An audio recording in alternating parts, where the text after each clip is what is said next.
Boaz avait effectivement droit de rachat sur Naomi et Ruth, mais un autre membre de la famille était un parent encore plus proche.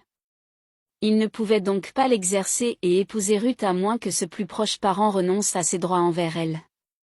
Le jour même, Boaz s'est donc rendu à la porte de la ville, a rassemblé 10 témoins et a rencontré l'homme en question. Au début, il a accepté de racheter la terre qui avait appartenu au mari de Naomi. Tout semblait perdu, jusqu'à ce que Boaz lui rappelle qu'en plus de racheter la terre, il devait aussi épouser Ruth et avoir des enfants avec elle pour préserver le nom de la famille d'Elimelech. Il a rapidement changé d'avis pour ne pas mettre ses terres et son propre héritage en péril. Il a enlevé sa sandale et l'a donnée à Boaz, la coutume pour confirmer tout ce qui a trait aux questions de rédemption et d'échange. Enfin, les témoins ont béni l'union entre Ruth et Boaz.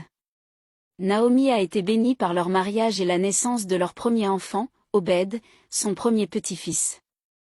La Bible ne manque pas de retracer les descendants de l'héroïque Ruth, car cette pure étrangère deviendra l'arrière-grand-mère du plus grand roi d'Israël.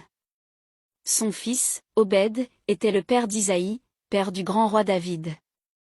De plus, c'est de la lignée de David qu'est venu le Messie.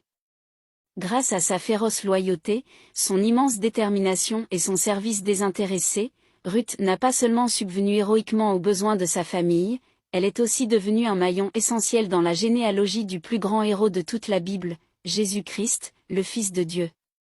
Question. Quel est le passage de l'histoire de Ruth qui vous a le plus marqué? Waouh, quelle aventure incroyable que celle de Ruth! Merci à chacun d'entre vous d'avoir été présent pour ce voyage biblique.